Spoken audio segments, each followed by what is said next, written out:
The Interval by Vincent O'Sullivan.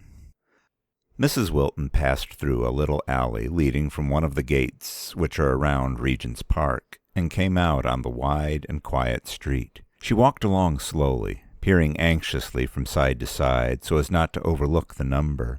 She pulled her furs closer round her. After her years in India, this London damp seemed very harsh. Still, it was not a fog today. A dense haze, grey and tinged ruddy, lay between the houses, sometimes blowing with a little wet kiss against the face.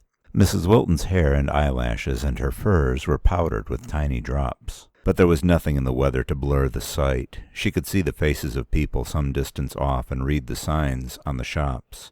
Before the door of a dealer in antiques and second-hand furniture she paused and looked through the shabby, uncleaned window at an unassorted heap of things, many of them of great value. She read the Polish name fastened on the pane in white letters. Yes, this is the place. She opened the door, which met her entrance with an ill-tempered jangle. From somewhere in the black depths of the shop the dealer came forward. He had a clammy white face, with a sparse black beard, and wore a skull-cap and spectacles. Mrs. Wilton spoke to him in a low voice. A look of complicity, of cunning, perhaps of irony, passed through the dealer's cynical and sad eyes, but he bowed gravely and respectfully. "Yes, she is here, madam. Whether she will see you or not, I do not know. She is not always well. She has her moods. And then, we have to be so careful. The police, not that they would touch a lady like you, but the poor alien has not much chance these days." Mrs. Wilton followed him to the back of the shop, where there was a winding staircase. She knocked over a few things in her passage and stooped to pick them up, but the dealer kept muttering, "It does not matter. Surely it does not matter." He lit a candle. "You must go up these stairs. They are very dark. Be careful. When you come to a door, open it and go straight in." He stood at the foot of the stairs, holding the light high above his head, and she ascended. The room was not very large, and it seemed very ordinary. There were some flimsy, uncomfortable chairs in gilt and red. 2 large palms were in corners. Under a glass cover on the table was a view of Rome. The room had not a business-like look, thought Mrs. Wilton. There was no suggestion of the office or waiting-room where people came and went all day. Yet you would not say that it was a private room which was lived in. There were no books or papers about. Every chair was in the place it had been placed when the room was last swept. There was no fire, and it was very cold. To the right of the window was a door covered with a plush curtain. Mrs. Wilton sat down near the table and watched this door. She thought it must be through it that the soothsayer would come forth. She laid her hands listlessly, one on top of the other, on the table.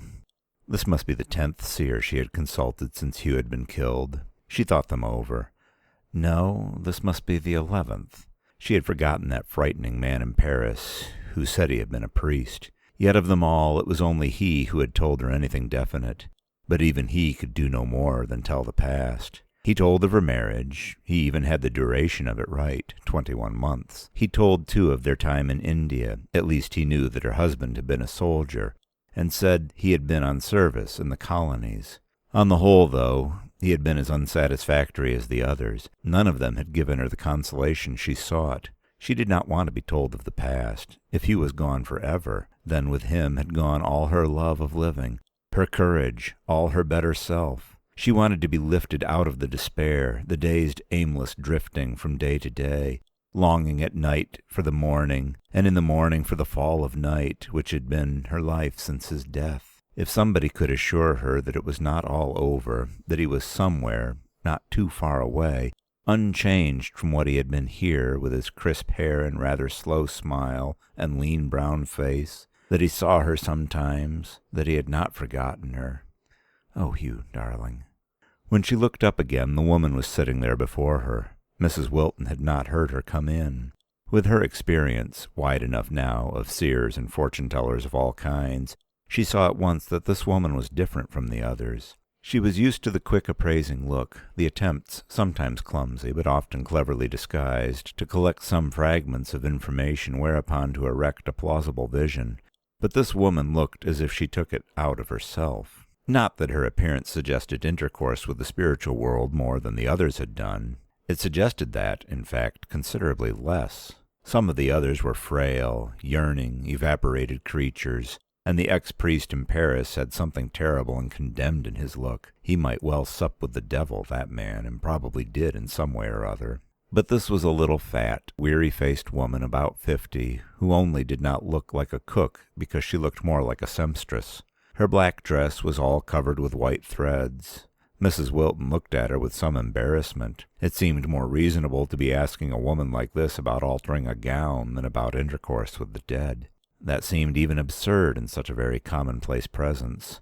The woman seemed timid and oppressed. She breathed heavily and kept rubbing her dingy hands, which looked moist, one over the other. She was always wetting her lips and coughed with a little dry cough. But in her these signs of nervous exhaustion suggested overwork in a close atmosphere, bending too close over the sewing machine. Her uninteresting hair, like a rat's pelt, was eked out with a false addition of another color. Some threads had got into her hair, too.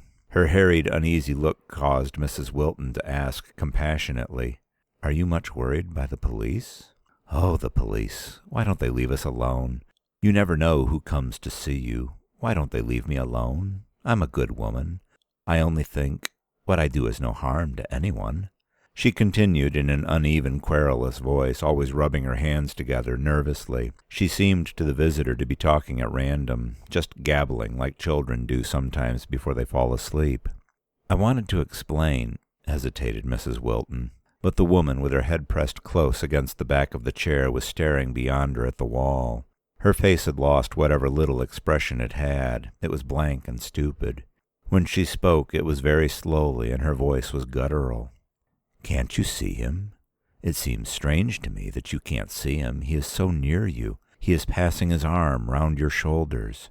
This was a frequent gesture of Hugh's, and indeed at that moment she felt that somebody was very near her, bending over her. She was enveloped in tenderness. Only a very thin veil, she felt, prevented her from seeing. But the woman saw. She was describing Hugh minutely, even the little things like the burn on his right hand. "Is he happy? Oh, ask him, does he love me?" The result was so far beyond anything she had hoped for that she was stunned. She could only stammer the first thing that came into her head. "Does he love me?" "He loves you. He won't answer, but he loves you. He wants me to make you see him. He is disappointed, I think, because I can't, but I can't unless you do it yourself."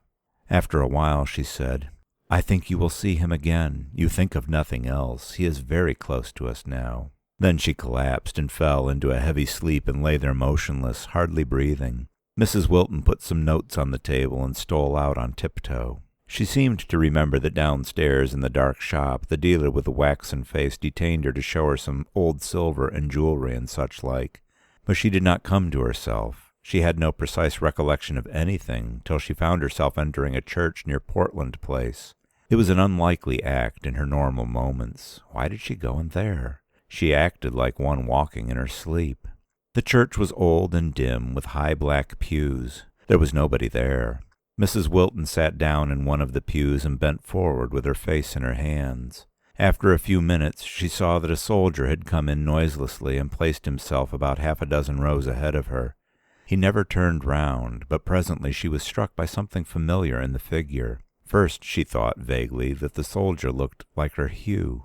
Then, when he put up his hand, she saw who it was. She hurried out of the pew and ran towards him. "Oh, Hugh, Hugh, have you come back?" He looked round with a smile. He had not been killed. It was all a mistake. He was going to speak. Footsteps sounded hollow in the empty church. She turned and glanced down the dim aisle. It was an old sexton or verger who approached. "I thought I heard you call," he said. "I was speaking to my husband," but Hugh was nowhere to be seen. "He was here a moment ago." She looked about in anguish. "He must have gone to the door." "There's nobody here," said the old man gently. "Only you and me. Ladies are often taken funny since the war. There was one in here yesterday afternoon, said she was married in this church and her husband had promised to meet her here. Perhaps you were married here?" "No," said Mrs. Wilton desolately. "I was married in India." It might have been 2 or 3 days after that when she went into a small Italian restaurant in the Bayswater district. She often went out for her meals now. She had developed an exhausting cough, and she found that it somehow became less troublesome when she was in a public place looking at strange faces. In her flat there were all the things that Hugh had used. The trunks and bags still had his name on them with the labels of places where they had been together. They were like stabs. In the restaurant, people came and went, many soldiers, too, among them, just glancing at her in her corner. This day, as it chanced, she was rather late and there was nobody there. She was very tired. She nibbled at the food they brought her. She could almost have cried from tiredness and loneliness and the ache in her heart. Then, suddenly, he was before her, sitting there opposite at the table. It was as it was in the days of their engagement, when they used sometimes to lunch at restaurants. He was not in uniform. He smiled at her and urged her to eat just as he used in those days. I met her that afternoon as she was crossing Kensington Gardens, and she told me about it. "I have been with Hugh." She seemed most happy. "Did he say anything?" No. Yes, I think he did, but I could not quite hear. My head was so very tired. The next time. I did not see her for some time after that. She found, I think, that by going to places where she had once seen him, the old church, the little restaurant, she was more certain to see him again. She never saw him at home, but in the street or the park he would often walk along beside her. Once he saved her from being run over. She said she actually felt his hand grabbing her arm suddenly when the car was nearly upon her. She had given me the address of the clairvoyant, and it is through that strange woman that I know, or seem to know, what followed. Mrs. Wilton was not exactly ill last winter, not so ill at least as to keep to her bedroom, but she was very thin, and her great handsome eyes always seemed to be staring at some point beyond, searching. There was a look in them that seamen's eyes sometimes have when they are drawing on a coast of which they are not very certain. She lived almost in solitude. She hardly ever saw anybody except when they sought her out. To those who were anxious about her, she laughed and said she was very well. One sunny morning she was lying awake, waiting for the maid to bring her tea. The shy London sunlight peeped through the blinds. The room had a fresh and happy look.